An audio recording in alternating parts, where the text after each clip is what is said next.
საღამომშვიდობისა, თქვენ უყურებთ ვახოს ანაიას ამბებს 19 საათზე. საქართველოს მოქალაქის ვიცე-პოლკოვნიკ გიორგი ცერცვაძის საქმე რა აჩვენა ამ ისტორიამ.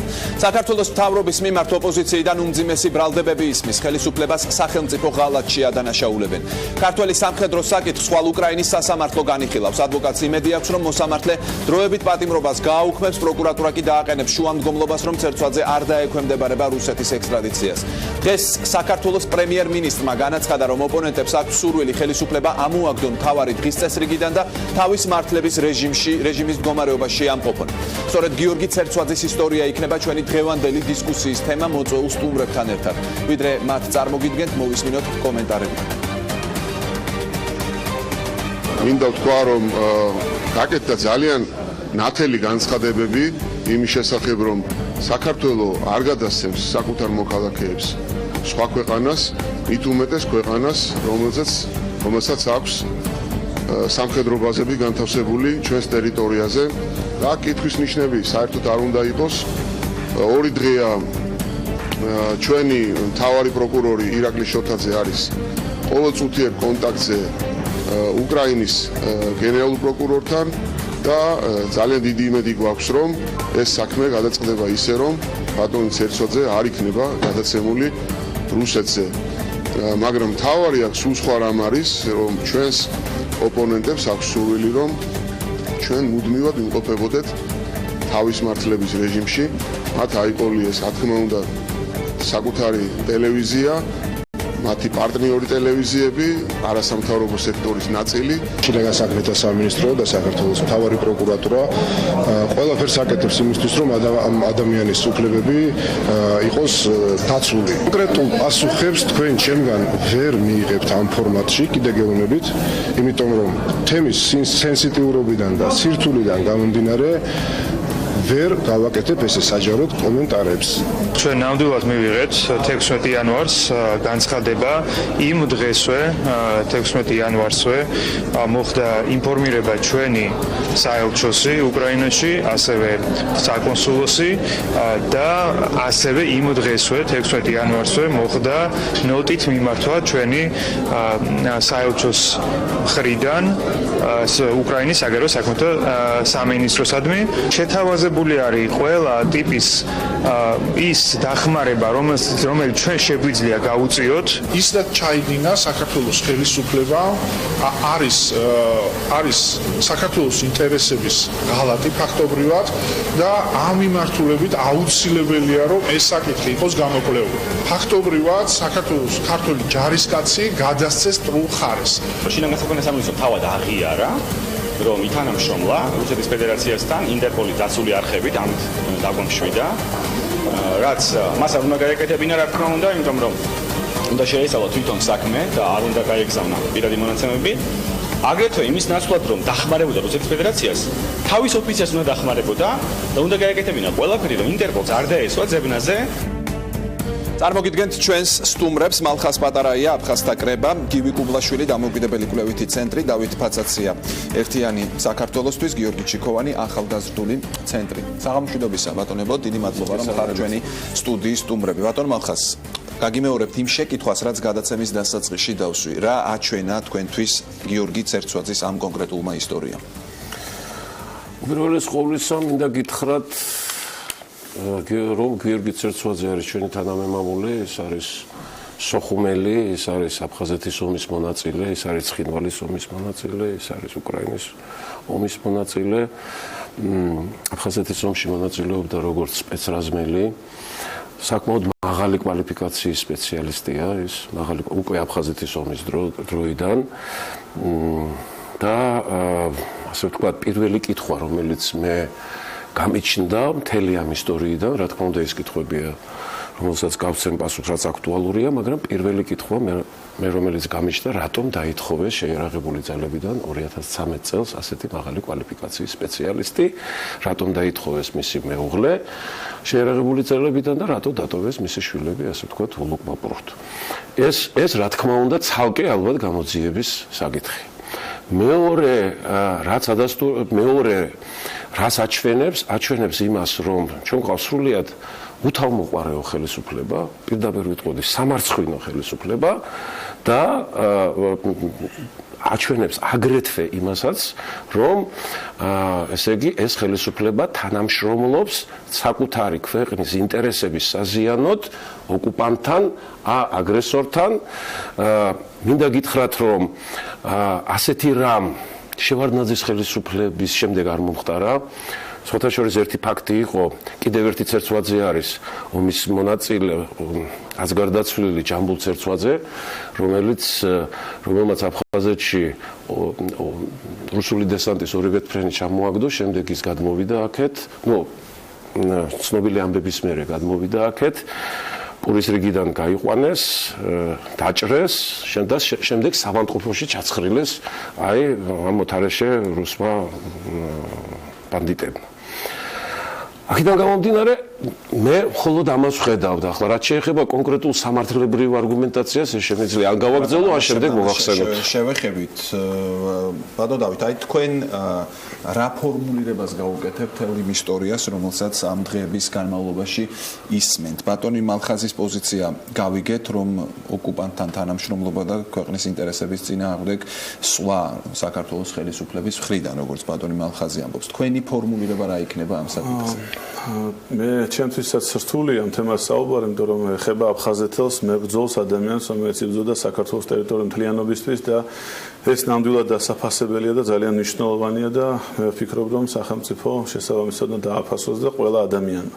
რაც შეეხება მეორე ნაწილს, შემდგომ საქმიანობას, მე არ ვიცნობ მის საქმიანობას და არ ვიცი რა საქმიანობდა, როგორც ვიცი სპეცნაზის თანამშრომელი იყო და დარწმუნებული ვარ, ძალიან ბევრ სპეცნაზის ოპერაციაში მიუღია მონაწილეობა, მათ შორის არ გამოვრიცხავრო, ეს შეიძლება ყოფილიყო 7 ნოემბრის დარბევა, ეს შეიძლება ყოფილიყო 26 მაისის დარბევა და ასე შემდეგ და ასე. მე პირადად მაქვს პრობლემები ამ ადამიანებთან. იმ ადამიანებთან, რომელიც საკუთარ ხალხს უსწორდებოდა, ამ შემთხვევაში არ ვსაუბრობ ცერცვაძეს ხალხს უსწორდებოდა, მე არ ვიცი. მაგრამ არ გამოვრიცხავრო თავდაცვის სამინისტროდან, სწორედ იმიტომ იყო განთავისუფლებული და სწორედ იმიტომ იყვნენ ეს ადამიანები და ბევრი მათ შორის კიდე სხვები, რომლებიც საკუთარ ხალხს უსწორდებოდნენ, ეს ადამიანები ძალიან ბევრია გაშვებული და მე ვფიქრობ ძალიან ბევრი არა მარტო გასაშვები, არამედ დასაჭერის და დასაკავებელი, იმიტომ რომ არაერთ სპეცოპერაციას არ ეხება ამას ლაპარაკობ. მე ზოგადად საუბრობ და ჩვენ არ ვიცით ამ საქმის მასალას. არა, კიდეც ეხება და კიდეც არ ეხება, ასე გამოდის. არ არის შესაძლებელია ეხებოდეს თქო. თუ არ ეხება, ვამბობ შესაძლებელია. თუ არ ეხება, არ ვილაპარაკოთ, თუ ეხება, ვილაპარაკოთ. მე შესახებ რატო იყო გაშვებული? რატო იყო გაშვებული? მე ამიტომ ვამბობ გამოძიების საგანია. ამიტომ მე ვამბობ მეუღლე რატო იყო? კი ბატონო, მაშინ რო იყოს გამოძიების საგანი და მე მიმართავ აქედან მაშინ თავდაცვის სამინისტროს, დაგვიდგინოს რა სპეცოპერაციებს შეიძლება მიუღია, თუმცა ალბათ საიდუმლოებაა, სავარაუდო და ამას არ გამხელს. ისეთ კონტექსტში ახსენეთ ახლა, ალბათ ამას სჭირდება დასაბუთება, ხომ? სპეცოპერაციებთან დაკავშირებით ამ როდესაც. რა თქმა უნდა, მე არ გამოვრიცხავ, უბრალოდ ვიძახი და მე ვიცი ძალიან ბევრი სპეცნაზის თანამშრომელი, მათ შორის ადამიანები, რომლებიც მუშაობდნენ სხვადასხვა სისტემაში, მათ შორის სასჯელ ასრულების სისტემაში, ადამიანები, რომლებიც აუპატიურებდნენ და კლავდნენ. გაშუაშია ეხლა ეს არის თავში, გახსოვდეთ და არ დაგავიწყდეთ, რომ თქვენი მეგობრები აუპატიურებდნენ, კლავდნენ, იჭერდნენ 7 ნოემბერს 26 მაისს და ყოველთვის და როცა თქვენ ხმა არ ამოგიღიათ, მე ვიბრძოდი. მე მეხებოდა ეს ყველაფერი და იმ ხალხს ეხებოდა, რომელიც ერთი წუთი რა თუ ლაპარაკობს. დებატები იცით რა სიშნავს? დებატები იცით რა? კულტურა იცით რა სიშნავს? კულტურაც მithumete გაჩერდე მალაპარაკე და თუ არა გაგიხსნეთ. კარგით, მოდით, რა კავშირი აქვს ამ კონტექსტს ცერცვაძესთან? ამაზე გვიპასუხეთ და შემდეგ ჩვენ არ ვიცით რატო იყო განთავისუფლებული ის თავდაცვის სამინისტროდან. ანუ ეს დასადგენია პირველ რიგში. მეორე, არაერთი ასეთი ადამიანია. სამი ომის მონაწილე მაპატია რა, რო გაწყვეტიებ, მეტი არ შეგაწყვეტიებ. სამი იმის მონაწილე უფრო მეტ პატივისცემას იმსახურებს, მით უფრო აფხაზეთის ომის მონაწილე, ვიდრე თქვენ გამოთქვით რა. უსაფუძვლო ეჭვები არ უნდა გამოთქვათ. არა, როგორ უსაფუძვლო ეჭვი არ არის. ადამიანის განთავისუფლება, სპეცნაზის ხელმძღვანელის და ასე შემდეგ, ასეთი ადამიანის განთავისუფლება იყო ერთ-ერთი ჯგუფის ხელმძღვანელი, როგორ არის? ხო, თან ეს სპეცრაზმი ხო არ არის ღარიბაშვილმა რო უთხრა, თქვენ არაფერს შუაში არ ახართ. მოდით ესე ვთქვა, ხელმძღვანელები ერთი განყოფილებაა, შემდეგ განყოფილება ცალკე და ვის რა ბრალი მიუღოს კიდე ცალკე. ეს ღარიბაშვილი. მე უმეტეს ეხლა ამ თემასთან, ამ თემის წამოწმებით არ არის. ძალიან ბევრი ადამიანი, ძალიან ბევრი სპეცნაზის თანამშრომელი, ძალიან ბევრი მაღალჩინოსანი, რომელიც დღესაც მაღალ თანამდებობაზე. არა, ამ თემასთან არ არის კავშირი, ეს ამორალურია რა. ერთხელ თქვით რომ არ შეგაწყვეტნებთ, ეხლა მაწყვეტნებ პერმანენტულად. მესმის რომ თქვენ ამორალურია, იმიტომ რომ ზოგადად ამორალურია მეომრის პოზიციიდან გამომდინარე. მე ჩემი ცხოვრება მორალი ცხოვრობ. მეომრის პოზიციიდან გამომდინარე არის ამორალური. თქვენ მასში ხმა არ მოგიღიათ და ეს არის ამორალური. როდის? 2008 წელს, 9 წელს, 10-ში, 11-ში, 12-ში. მოდი დაუბრუნდეთ ცერცვაძის ისტორიას. რაც შეეხება ცერცვაძის ისტორიას, მე ვფიქრობ, რომ შესაძლებელია აქ იყოს გარკვეული ეს გარემოება, რის გამოც გაანთავისუფლეს.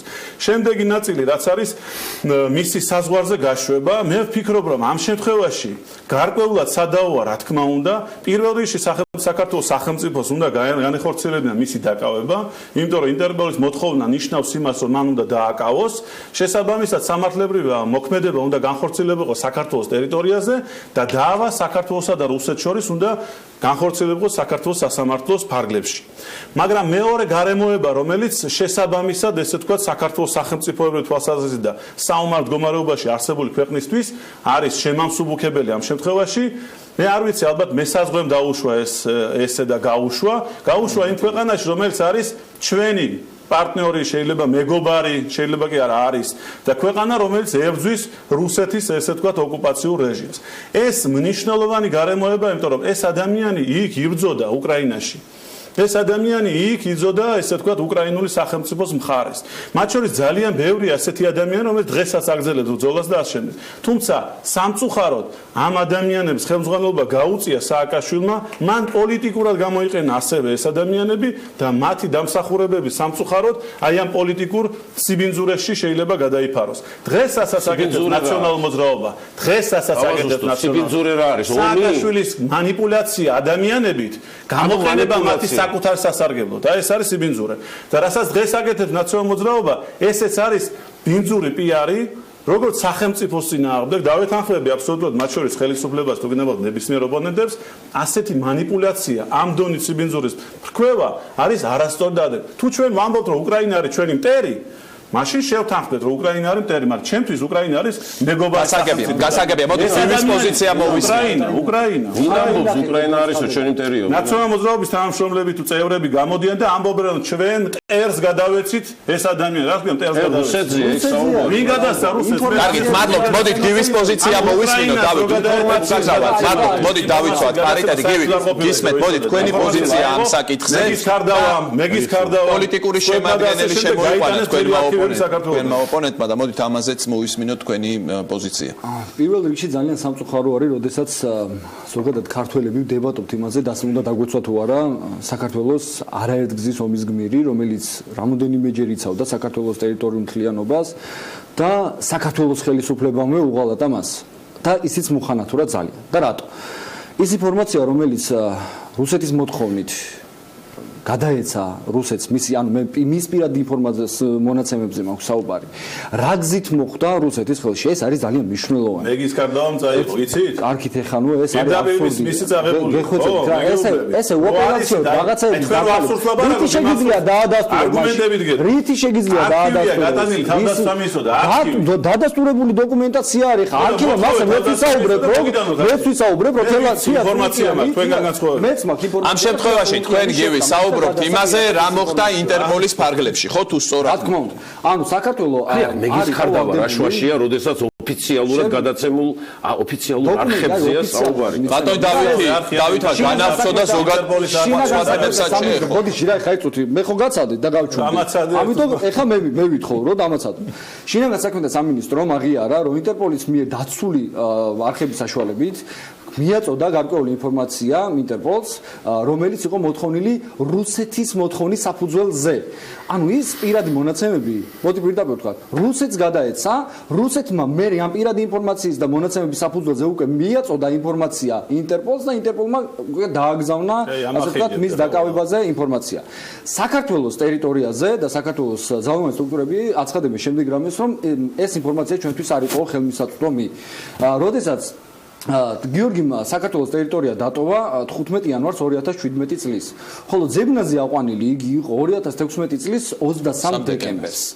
ანუ ეს არის აბსურდი. კარგი, აი როგორ მე მაინტერესებს თქვენი აზრით, როგორ უნდა მოქცეულიყო შესაბამისი სტრუქტურები საქართველოს ხელისუფლების? რა უნდა გაეკეთებინათ? საზღვარზე უნდა მოხდარიყო გიორგის გაფრთხილება, იმიტომ რომ როდესაც ის გიტოვებდა საზღვარს, მისთვის უნდა მიეწოდებინათ ინფორმაცია, რომ მას ეძებს ინტერპოლი რუსეთის სახელმწიფოს მოთხოვნით მოთხოვნის საფუძველზე და არსებობს საშიშროება მისი დაკავების.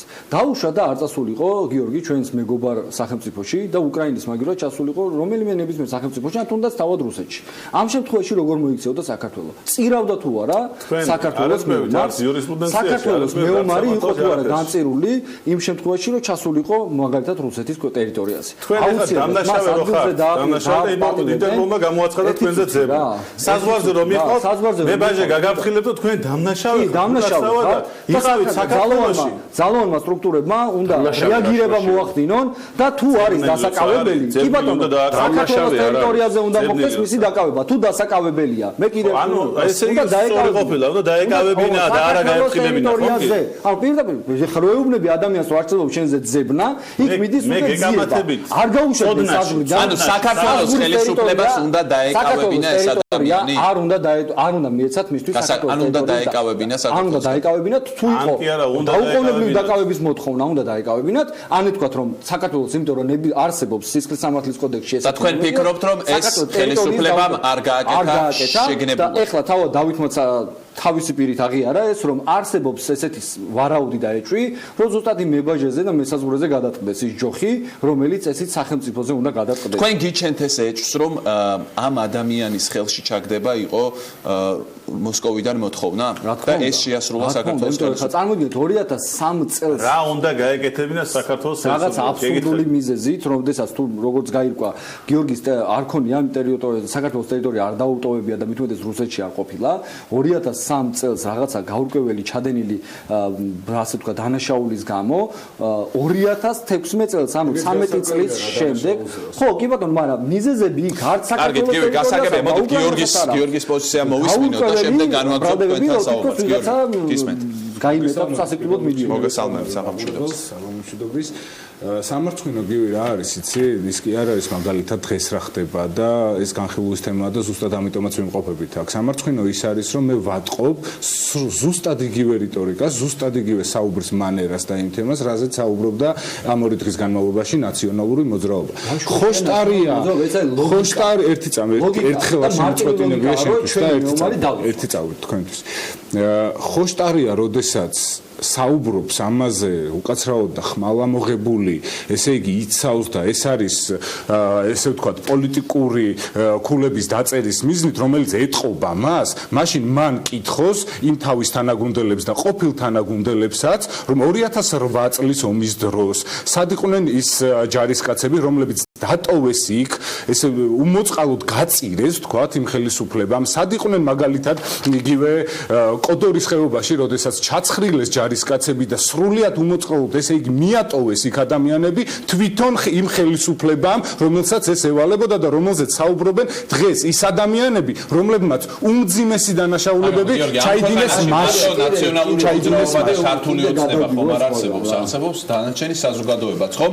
აი მაინტერესებს თქვენ როგორც ამ საზოგადოების წარმომადგენელს ცერცვაძის საქმესთან დაკავშირებით ხელისუფლებასთან რა შეკითხვები გაგიჩნდათ? კი ბატონო, მე მაშინვე რა თქმა უნდა გამიჩნდა ის შეკითხვა, რომ რატომ მოხდა ეს და რატომ მოხდა 2003 წელს, როდესაც მოხდა ვთქვათ, ესე ვთქვათ, ჯერ არც ვიცით, არც გამოძიება ჩატარებულა, ისიც არ ვიცი სიმართლე გითხრათ, რა დანაშაულზეა აქ საუბარი, ხო? ბრალდებულია ადამიანი რუსეთის სახელმწიფოს მხრიდან. ედავებიან გარკვეულ თუ არ ვწდები რაღაც მკვლელობაზეა საუბარი, არ მინდა ნამდვილად დავარღვიო უდანაშაულობის პრეზუმპცია და რაღაც მკვლელობაზეა საუბარი. 2016 წელს გამოცხადდა ამ ადამიანზე ძებნა ინტერპოლის საშუალებით ცირკულარით. რა თქმა უნდა, საქართველოს ხელისუფლებას უფრო აქტიურად, უფრო ფაქისად, როგორც დღეს აცხადებს შინაგან საქმეთა მინისტრი, რომ მას არ შეუძლია ამ თემებზე საუბარი, დეტალებში არ შეუძლია მას ჩაუღრმავდეს და მოვა ამის დრო, როდესაც ის ამაზე გააკეთებს განცხადებას. ეხლა ძალიან რთულია იმაზე ისაუბრო, ვთქვათ, ეს ადამიანი აუცილებლად უნდა გადაცემული იყოს, ვთქვათ, რუსეთის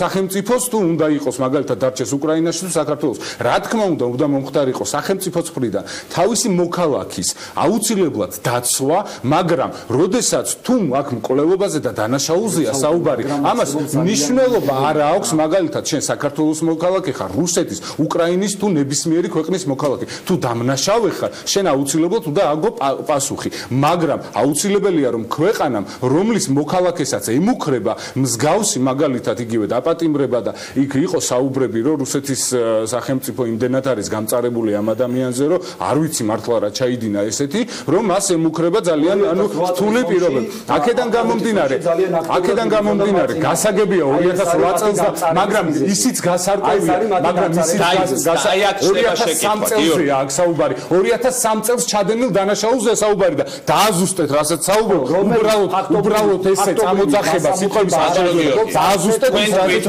ის რასაც სახელმწიფოს უნდა დაეცვა თავისი მაგრამ აქ არის უკვე სხვადასხვა პუნქტები თუ როგორ შეიძლება მან დაიცვას ეს. რა თქმა უნდა აუცილებელია რომ მაგალითად ის ადამიანი ყოფილიყო უშუალო თავის ქვეყანაში, რომელი ქვეყნის მოქალაქეც არის ის და თუ მან ჩაიდინა ეს აღნიშნული დანაშაული, თუ გამოძიება ამას დაადასტურებდა, ყოფილიყო დაკავებული საქართველოში ქვეყანაში და აქ მოეხადა მას მაგრამ ეს არ მოხდა. მოხდა ის რომ ეს ადამიანი წავიდა თავისუფლად გადავიდა გადაკვეთა საზღვარი, წავიდა უკრაინაში და აი იქ მოხდა ამ ადამიანის დაკავება. ეს ძალიან წარმოვიდგინოთ თავი მებაჟე და ერთი წუთი რა ერთი წუთი წარმოვიდგინოთ თავი მებაჟე არ არის შუაში ახლა შუაში არ არის აქ მეომარი ომის მებრძოლი და ასე შემდეგ. ნახევარი საათის განმავლობაში შეაყოვნეს. ერთი წუთი, ნუ მათ გიორგი ხო შეაყოვნეს ნახევარი საათი. გაქვს ორი გზა. შენი ქვეყნის მოქალაქე, რომელსაც აქვს დამსახურებები და იბრძოდა საქართველოს ტერიტორიებისთვის, ვალდებული ხარ. დააკავებინო და შესაბამის სამსახურებს მიმართო დააკავონ, ან უშვებ ამ ადამიანს იმ ქვეყანაში, სადაც ის ეგრეთ ვთქვათ, ებრძვის ოკუპაციას და ასე შემდეგ. მებაჟებ რა იცის ეს?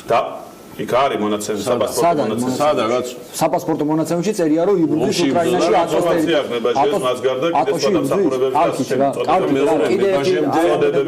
საქართველოს ხელისუფლებას და საპოლიციო თანამშრომლობა თუ აქვს. მის მითხარით. გეკითხებით, რას გააკეთეთ? პრინციპში გივიმ გასამაზე პასუხი. გავეცი მაგაზე პასუხი უნდა დაეყოვნებინათ ქვეყანაში, იმიტომ რომ მისთვის არსებობდა საფრთხე რუსეთის ტერიტორიაზე გადაეცა. ან გაშვება. რომელია შეიძლება არც მომხდარიყო დაპატიმრება, იმიტომ რომ კიდევ ერთხელ გეუბნებით, რომ სიცხლის სამართლის კოდექსში არსებობს ესეთი ნაწილი, რომ შეიძლება ადამიანი არ გადაიყვანოს საპატიმროში. ანუ შეიძლება რამოდენიმე 48 საათის განმავლობაში დააკავო, მაგრამ მას უთხრა რომ გასაგები ახლა ბატონ მალხას მოусმინოთ. ბოდიში დავახო, ერთი კითხვა მინდა. საპოლიციო ურთიერთობა და თანამშრომლობა საქართველოს ხელისუფლებას და რუსეთის ხელისუფლებას შორის აღარ არსებობს ძალიან დიდი ხანია. აი აქედან გამომდინარე ის, რაზეც თქვენ საუბრობთ, რომ უნდა გაერკვიათ არის თუ არა დამნაშავე. ჯერ ეგ არის ჩემთვის მიუღებელი, როდესაც იმას ვლაპარაკობთ ქართველი მეომრის 2003 წელს გაურკვეველი დაუსაბუთებელი ბრალეულობის შესახებ გარკვევას უნდა დავიწყოთ თუ არა. ამ მნიშვნელობა ქართველია, რუსია თუ უკრაინა, ის თუ დამნაშავე და მკვლელია. რუსაფუძველზე ამბობ რომ დამნაშავე კი არ ამბობ, რუსეთიდან წამოსული ინფორმაცია. მაშინ რუსაფუძველზე ამბობ რომ არ უნდა გაეჩო. რუსეთიდან წამოსული საფუძველზე. რუსეთიდან წამოსული. მაშინ როგორ რუსეთის სახელმწიფოდან წამოსულ საბუთზე მეუბნები რომ მაგის საბუთებს და ხოდა და რას დამისაბუთებს? ის არის ჩემთვის ჩვეულებრივი ოკუპანტი. ჩვეულებრივი ოკუპანტი, როდესაც დასაბუთებული დოკუმენტი არ დევს და ვერ მისაბუთებს იმას, რომ ეს არის დამნაშავე და არც ინტერპოლს არ აქვს საბოლოო ჯამში ეგ ინფორმაცია, უბრალოდ რუსეთმა მოითხოვა ამ ადამიანის დაკავება. და ინტერპოლი როგორც ადამიანის წითელ ცილკუთში. ეხლა მომისა ეგ არის. კაი, როგორც ჩასვეს, ისიც ძალიან კარგად ვიცით, მაგრამ კარგით, ბატონ უნდა გავანაცვლოთ ბატონ მალხას. საფუძველი არა აქვს. ჩასმული ინტერპოლის ცირკულარში მოხსნილი ცირკულარი გეკნებათ კიდევ აზრის გამოთქმის საშუალება ბატონ მალხას მოусმინოთ. ხო, აქ სამართლებრივი საკითხები წამოიჭრა და სიცხადე მინდა ამაში შევიტანო, ვინაიდან მე ამ საქმეებზე მიმუშავია და ეხლაც მუშაობ. ეს ცნობილი ჩეჩნების ექსტრადიციის პროცესი იყო ამ საუკუნის დასაწყისში, ეხლა კადიევის საქმეა, ასე რომ საკმაოდ მეტნაკლებად კარგად ვიცნობ ამ სამართლებრივ სივრცეს. მაგრამ პირველი რაც მინდა ვთქვა, რას ვაკეთებ და რას გავაკეთებ, ჩემი მეგობრის შვილი ხარ და შეგიძლია მამაშენს კითხო.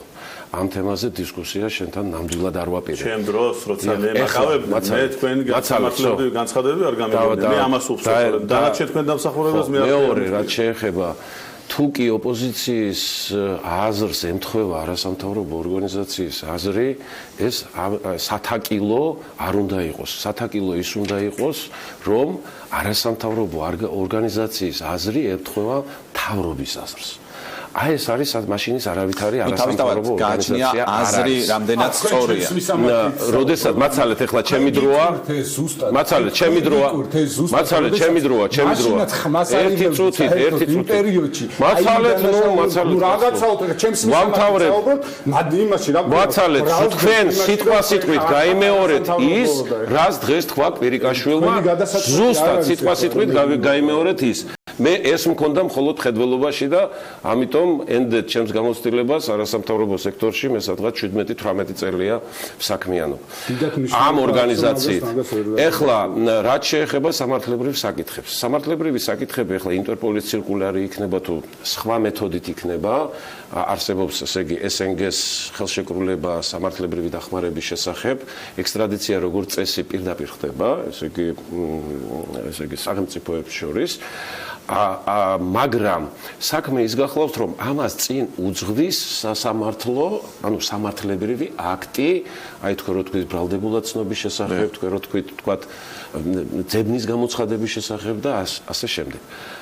ეს ხდება ყველაფერი ინტერპოლამდე. არც ერთი ასეთი აქტი არ გამოვა პიროვნების იდენტიფიკაციის გარეშე. თუ პიროვნება იდენტიფიცირებული არ არის, ვერანაირი სამართლებრივი აქტი რუსეთში არ მიიღება. რაც შეეხება მკვლელობას. როგორც წესი, აი კადიევის შემთხვევაში ზუსტად იგივე იდენტური შემთხვევა, იმასაც აბრალებენ მკვლელობას, როგორც წესი, განსაკუთრებით ასეთ შემთხვევაში პოლიტიკური მოტივით, ესე იგი, დასაკავებელს და გადასაცემს, რუსეთი როგორც წესი, აი ამ განსაკუთრებით ძიმე დანაშაულებებს აკიდებს ხოლმე. ნუ აქ შეიძლება ვთქვათ, სხვადასხვა ვარიაციებია, შეიძლება ერთ-ერთი გაუხსნელი დანაშაული ამოიღონ, ერთ-ერთი გაუხსნელი დანაშაული არის გაუხსნელი დანაშაული 2003 იქნება 2004 თუ 2005 წელი, ამას მნიშვნელობა არსებითად არა. და დააბრალონ. და დიახ, დააბრალონ 1-40 წლის ჩვენება მიაცემიონ და ეგ საკმარისი ხდება შემდეგ ამ პროცედურის აღზრდა. მე ძალიან დიდი კითხვა მაქვს. საიდენტიფიკაციო მონაცემები საიდან მოიტანა რუსეთის ფედერაციამ, როდესაც მან აღძრა ამაზე აქვს საუბარი, როდესაც მან აღძრა ეს ეგრეთ წოდებული ძებნის საქმე, ან რომ აღეძრა ვთქვათ შემდეგ ექსტრადიციის. ანუ თქვენ ფიქრობთ, რომ ინფორმაცია გაცილებით ადრეა? დიახ, ინფორმაცია, სხვანაირად იდენტიფიკაცია ხო სამართლებრივი აქტი ვერ მიიღება. თქვენ ახსენეთ სახელმწიფო ინტერესების წინააღმდეგ იმოქმედა ხელისუფლებამ, ხო? აი ეს თავიდან რო გკითხეთ. მაინტერესებს ერთი რამ, აი რით დაასაბუთებთ, რომ ეს არ იყო ვთქვათ შეცდომა საქართველოს ხელისუფლების და იყო მაინც და მაინც თანამშრომლობა რუსეთის ფედერაციასთან. შეცდომა რაში ხომ შეიძლება რაღაც პროცედურული შეცდომები დაეშვა ან რაიმეს არასწორად მიიღო რაღაც გადაწყვეტილება ვთქვათ, ხო? აი თუნდაც დაკავებასთან ან საზღვარზე გატარებასთან დაკავშირებით. ხო, რაც შეეხება ვთქვათ საზღვარზე დაკავებას, ეს პროცედურა უფრო ადრე იწყება. აქ ჩართულია ინტერპოლის ადგილობრივი ბიურო, აქ ჩართულია შინაგან საქმეთა სამინისტრო და სრულებით აუცილებელი არ არის მანდამანის მებაჟეს დავაკისროთ ასეთი ტვირთი მისი ასე ვთქვათ დაკავება, შეჩერება, გამოკვლევა შესაძლებელი იქნებოდა უფრო ადრეც. მაგრამ აქ ფაქტი ის არის და იმიტომ არიდებს თავს ხელისუფლებას, რომ ხელისუფლებას არ სურდა ამ საქმის წარმოება აქ. სხვათა შორის უკრაინის და ამისთვის გაუხსნა გზა უკრაინაში. თავი არის და იმიტომ რომ მას სათქმელი ერთი წუთით, მას ექნებოდა სათქმელი უარი უარი ექნებოდა ამის შედეგად ჯერ ერთი უნდა გამოეთხოვა ეს მასალები იქიდან მე მქონდა ერთი ასეთი შემთხვევა როდესაც უბრალოდ პიროვნების იდენტიფიკაციისათვის სამოქალაქო წესით მივმართეთ რუსეთს პირიქით მივმართეთ რუსეთს მაგრამ ამას იმხელა პროცედურა იქიდან შეგვეკითხეთ პირდაპირ რაში გჭირდება თუ არა და ჩვენ გვაინტერესებდა როდის გახდა ეს კაცი რუსეთის მოქალაქე და საცხოვრობს აი ეს გვაინტერესებდა მეტი კი არა რისთვის გჭირდება და ამას მთელი სასამართლო კარგი აქ დაისვა შეკითხვა უნდა დაეკავებინათ ეხლა სამართლებრივი პროცედურა დაკავების გარეშე მოხდებოდა თუ დაკავებით ეს უკვე ასე ვთქვა დისკრეცია ამ ის რა ქვია პროცედურა უნდა შემდგარიყო პროცედურა თვითონ უნდა შემდგარიყო ეს პროცედურა ის ჯერ ერთი პოლიციამ რატო არ გააფრთხილა ბოლოს და ბოლოს ხო მანამდე სანამ აეროპორტამდე ხო რამდენიმე დღე იყო ეს ყველაფერი ეს ყველაფერი პოლიცია არ აფრთხილებს არა ან აკავებს ან სასამართლო როგორ არა კაცო წარმოებას იწყებს მოდით ესე გავაკეთოთ ჩვენ ბევრი დრო არ დაგვრჩა ბატონო ახლა დაასრულე და შემდეგ 3 მინუტს ყველგას მივცემ სიტყვას უკრაინით მარტო მე კი არ მაქვს ეს ეჭვი და მარტო თქვა ნაციონალურ მოძრაობას ან სხვა არასამთავრობო ორგანიზაციებს არა აქვს უკრაინის პროკურატურას და შინაგან საქმეთა სამინისტროს დღეს მოვისმინე შინაგან საქმეთა სამინისტროს განცხადება რომ ეს ამ მონაცემების არსებობა და ადვოკატი ჩემი კოლეგა და მე მისი მჯერა მე ჩვენი ხელისუფლების ამჯერა მაგრამ აი ამ ჩემი კოლეგის უკრაინელი კოლეგის მჯერა და ყველა ამას ამბობს უკრაინული მხარე ყველა უწყება ამას ამბობს საიდან მოხდა ეს მონაცემები მათთან რუსებთან მით უმეტეს ლაპარაკი არის განსაკუთრებით დასაიდუმლოებული გასაგებია დავიჭრ ცნობილია ის რომ 2013 წელს ჩვენი ახალი ხელისუფლების მოსვლის შემდეგ აღმოჩნდა რომ არაერთი საარქივო მასალა ახალი ხელისუფლება თქვენია კი ჩემი იყო დღესაც ჩემი ხელისუფლება ხო გასაგებია და თქვენის ხელისუფლებაც არის და ცნობილი გახდა არაერთი ესეთი შემთხვევა ზოგადად საქართველოს სამინისტროს არქივი არაერთი ასლი, პროკურატურის არქივების ასლი. მათ შორის სხვა მასალები საიდუმლო გატანილია ჩანაწერები, ვიდეო ჩანაწერები თუ აუდიო ჩანაწერები, რომლებიც უკანონოდ იყო შექმნილი თუ კანონიერად გატანილია და სამწუხაროდ გატანილია რუსეთში. გატანილია კიდე სხვა ქვეყნებშიც. და ეს მასალები არაფრის მოძიება მოსკოვში არ არის. რუსეთის კონსტიტუცია ეს არ არის თქვენი როგორც საქართველოს კონსტიტუციაში და რუსეთის კონსტიტუციაში და ყველა ქვეყნის კონსტიტუციაში წერია უკანონოდ მოპოვებულ მტკიცებულებებს იურიდიული ძალა არ აქვს. თქვენ რასაც ლაპარაკობთ, ის არის უკანონოდ ის არის უკანონოდ მოპოვებული მტკიცებულებები. ჩვენი აზრი, მე გეუბნებით, ასეთ შემთხვევაში ხდება საქმეში არ გამოადგება. ლეგალური გზით არ გამოადგება საქმეში, იმიტომ რომ უკანონოდ მოპოვებული მტკიცებულებებს იურიდიული ძალა არ აქვს. აქ ლაპარაკია მთელ დასტაზე, გვიჩვენეს ეს მტკიცებულებებზე საუბარი. ლაპარაკი არის საიდენტიფიკაციო მონაცემებზე. ლაპარაკი არის საიდენტიფიკაციო რუსეთმა რომელიც წარმოაჩინა საიდენტიფიკაციო მონაცემები იდენტიფიცირებულია ეს ეხლა მოპოვებულია თქვენ მიუტანეთ თუ სხვა მიუტანა რა მნიშვნელობა აქვს მაგათთვის ერთი მაგას გეუბნებით კაცო მე რომ მივიტანო ამას ეხლა ჯერჯერობით არსებობს თქვა იქაც დამცველის ინსტიტუტი და არსებობს ეხლა ერთ კითხვას ვსვავ კიდე უკრაინის სასამართლო პროცესი რო წარიმართება ახლა იგივე როცა დადგინდება ეს ერთი მე რომ მითხრა უკრაინა საომარ მდგომარეობაში რუსეთთან და არ უნდა დაეკავოს ზუსტად იგივე მეორე შემთხვევა იბრძვის უკრაინაში. მომისმენთ, აი ახლა მოხდა ასეთი ამბავი კადიევის საქმესთან დაკავშირებით. კადიევმა, ესე იგი, ტოლვილთა სამინისტროს ერთ-ერთ მოხელეს გადასცა დოკუმენტი, ესე იგი, დაღესტნის იმის, რა ქვია, პარტიის ერთ-ერთი პარტიის, ოპოზიციური პარტიის წარმომადგენლის ხელმოწერით, რომელმაც დაწერა ამ დოკუმენტში, რომ ეს კაცი არის ჩვენი პარტიის წევრი და არის ამ ოპოზიციური პარტიის წევრი. ეს ძალიან საიდუმლოდ მიაწოდა ტოლვილთა სამინისტროს მოხელეს. ჩვენ ეს შემდეგ სასამართლო პროცესზე გავარკვიეთ დაკითხვის დროს. იმ კაცის სახლი აუფეთქეს. ინფორმაციის მიმწოდებლად. ვინც ხელი მოაწერა ამ დოკუმენტს? კარგი, გასაგებია, მოდი ჩვენ დრო აღარ აქვს. კიდე ეს ვიტყვი, ბატონო მალხას, მე რომ დღეს დანაშაული ჩავიდნენ, მაქვს დამსახურებელი. ახლა რა შეიძლება? ეხლა მე რომ რუსეთში წავიდე, დაუშვათ სიტყვაზე, დანაშაული ჩავიდინო. მე ჩამოვიდე საქართველოში. მე რუსეთმა გამოაცხადოს ზებნა ჩემზე. ესე იგი საქართველოს ხელისუფლება არც უნდა დამაკავოს, უნდა გამარჯვოს. მომისმინეთ სამართლებრივად. იმ ქვეყანაში სადაც არ არის სამართლებრივად. მომისმინეთ. მომისმინეთ მოიგონეს აჰა რუსეთს არ მოუგონია რუსეთის უფრო ჯერა პოლიტიკურ მოტივებს მე რუსეთის სამჯერა პირდაპირ არა, არა, დასაბუთებული არ არის. პასუხს აგებ შენ. დასაბუთებული არ არის. პასუხს აგებ შენ. დასაბუთებული არ არის დოკუმენტალურად. ამიტომ მე რუსეთის არ მჯერა. იმ ქვეყანაში თუნდაც რომ ეს შემთხვევა განყენებულად და კრიმინალი იყოს. იმ ქვეყანაში, სადაც არ არის სამართლიანი სასამართლო, სადაც ადამიანს ემუქრება, სადაც ადამიანს ემუქრება მისი ცოცხლის ჯანმრთელობას და უსაფრთხოებას საფრთხე, კვლელსაც კი არ გადასცემა. არ ბძაო, ამაზე. გადასცემაზე არ მადლობ. ასე არ გამოვა. მადლობ, ასე არ გამოვა. ასე არ გამოვა, რომ და გავანაწილოთ სწორად. ექსტრადიციის შესახებ სულ რამდენიმე წუთი როგორც უკრაინის სახელმწიფო მოხოზორიას მკვლელი გადმოგცემ. მაი 4-2-ას მკვლელი. დილა უნდა გადმოგცეს. ანუ ჩვენ არ უნდა სახელმწიფოა აფხაზეთი და ანუ შენ აიგივე საქართველოს რუსეთთან აიგივე რუსეთთან აიგივე რუსის სამხედრო და მაგალითად რუსეთის სახელმწიფოსთან და სასამართლოსთან აიგივე საქართველოს სახელმწიფოს მოქალაქეებს ხო და სახელმწიფოს აიგივე რუსეთთან კარგით, მადლობთ. გივი. აქედან გადავცემ იმიტომ რომ იქ არის უსამართლო სასამართლო. გივი, მოგცემ შესაძლებლობას რომ აშუაში იმან არ უნდა გადმოგცეს. ჩვენ რო ვითხოვთ, იმან არ უნდა ანუ ესე იგი შენი სახი რომ თანაბარი ვარ არ ვიცი კაცო რომ უნდა გადავცეთ თქო მაგას ვინდა მივცეთ შესაძლებლობა და ჩამოაყალიბოს თავისი აზრი. მივცეთ შესაძლებლობა ჩამოაყალიბოს იმიტომ რომ საქართველოს ტერიტორიაზე იმყოფება. მადლობთ. დიახ, სამწუხაროდ და ეს წინა სხვა პასუხისგებლობა უნდა დავარქიოთ.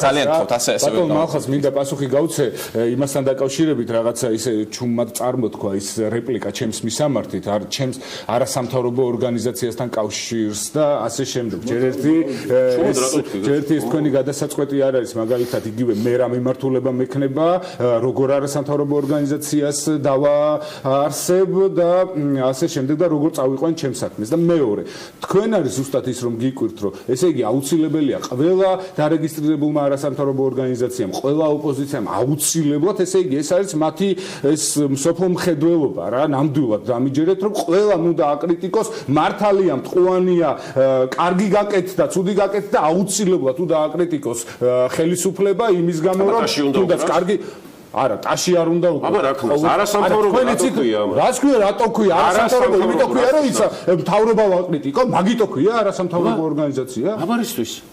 არასამთავრობო ორგანიზაცია, იმიტომ ქვია. ოპონენტი უნდა იყოს, თავრობის, ხელისუფლების, ჩინოსნების, აბა რისთვის იქნება? როდესაც თუ თქვენ შეადგენთ, თქვენ დაადგინეთ ეს არასამთავრობო ორგანიზაცია. უკაცრავად დავასრულებინე. თუ შეიძლება მე საქმესთან დაკავშირებით. მე არ დამიდგენია ეს ძალიან ეს სოფლიო უნდა აღდგინა და უფლებადაცვითობა პრაქტიკა.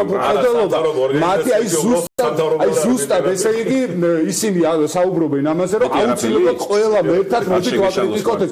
თუ არ არის გასაკრიტიკებელი ის ტენდენცია ვერ ჩამოყალიბდა საქართველოში ის ტენდენცია რომ ამ თეთრზე ვთქვათ თეთრი შავზე შავი ამ კონკრეტულ შემთხვევაში არის თუ არა გასაკრიტიკებელი ამ კონკრეტულ შემთხვევაში გასაკრიტიკებელია თქვათ შეიძლება ამას დავავთქვათ გარკვეულწილად არაპროფესიონალიზმიც იმ კუთხით მე სხვათა შორის ახლა იმ დებატებში რასაც შევედი ახლა არ მინდა ეგონოთ აქ ადამიანებს რომ მე მართლა ის ძალიან მინდა რომ გიორგი ცერცვაძე ესა გადავცეთ ოკუპანტ ქვეყანას თუნდაც ხო ჩვენი მართლა რასისულელია ხო ჩვენი არ ჩანს არა მე სხვა რაღაცაზე ვისაუბრე ზუსტად იმაზე ვისაუბრე ზუსტად აი თქვენ არასამთავრობო ორგანიზაციები ზუსტად და რა ორგანიზაციებსაც წარმოადგენთ ზუსტად საუბრობთ იმ კონტექსტში და იმ ესე იგი ენით რომელზეც საუბრობდა დღეს გუშინ ნაციონალური და მასანტაურებული ჯგუფების გაკრიტიკება გიჭირს.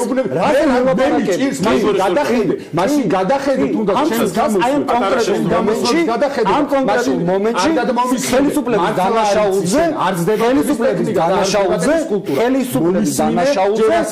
შენ ეხლა ძალიან გიჭირს კრიტიკა შენ ნუ ამბობ რომ ეს არის ხელისუფლების შენ ნუ მელაპარაკებ შენ არა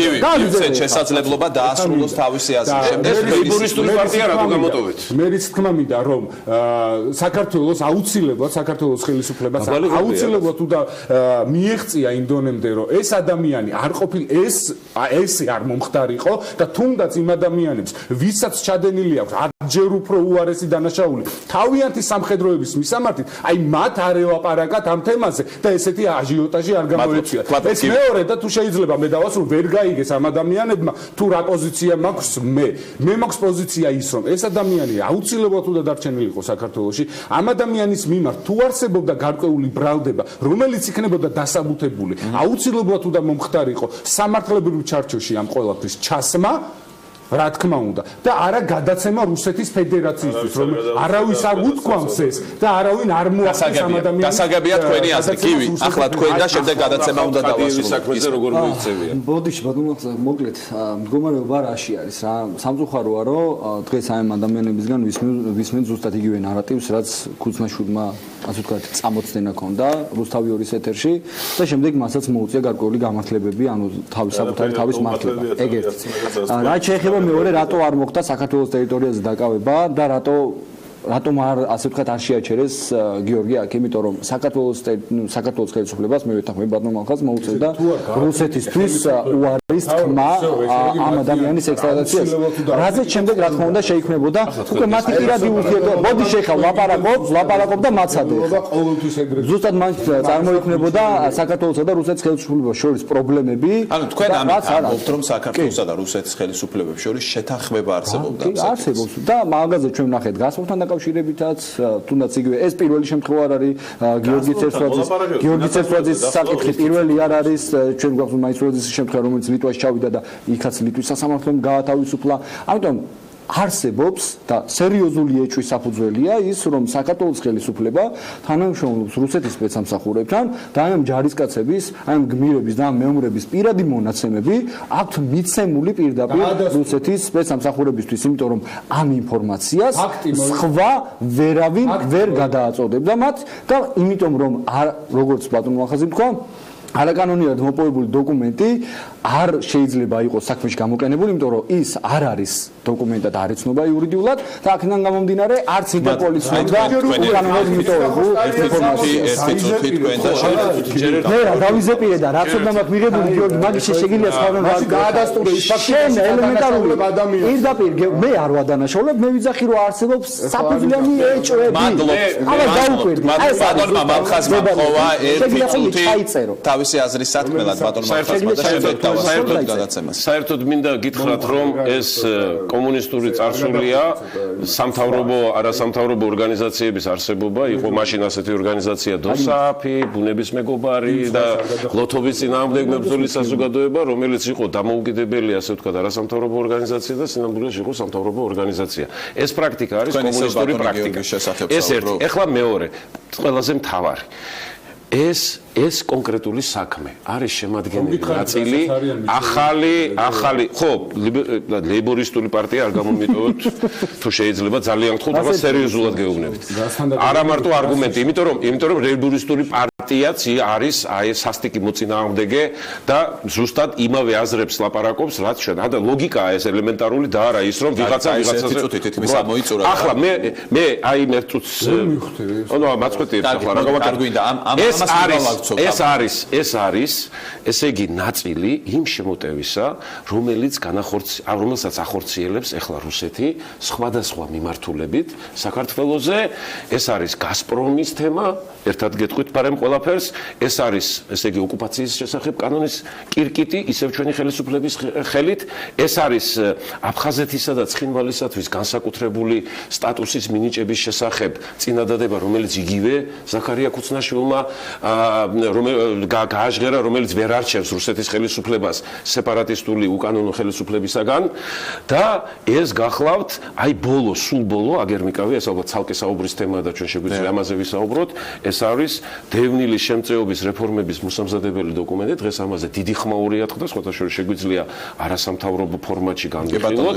ეს არის პრაქტიკულად დევნილთათვის შემწეობის მოხსნა და ზოგადად მიდის ეს დევნილებისთვის სტატუსის მოხსნა. აი ეს ერთად ყველაფერი არის საქართველოს ხელისუფლების ხელით რუსული შემოტევის განხორციელება სხვადასხვა მიმართულებით, იმიტომ რომ საქართველოს დღევანდელი ხელისუფლება ვალდებულია ძალაუფლებით რუსეთის წინაშე. ძალიან მოკლედ ვიტყვი 2008 წლის ოკუპაცია ეს იყო პირველი მაგალითი იმისა, რასაც აკეთებდა სააკაშვილი. მაშინ მე არ გამიგონია არც თქვენი და არც თქვენი ბრძოლა და ჭუბი. ეს იყო 59 წლით გადაეცა ენგურგესი რუსეთს, რაოეს. მას შორის აწარმოებდნენ მოლაპარაკების გასწრება. მაშინ არ იყო ეს. მათ შორის შემოვიდა რუსული შევარდნაძის დროს. არ იყო 59 წლით გილაურმა მოაწერა ხელი. ოკუპირებული პერიოდი. კალაძე ეს დაადასტურა არ გადაუციათ. 59 წლით კალაძე თქვენ საფარელი კალაძე. მერე გაიგავდა მინისტრის ერთი წუთი. აი მაშინ მე არ გამიგონია თქვენი ხმა. არა, მე ვამბობ ფაქტს. ბატონ მალხაზ, როგორ ჩაბარდა კოდოლის ხეობა? 50. კარგით, აი ეს ვერ გავაძებთ ელექტროენერგია. ძალიან მოკლედ შევადარებთ.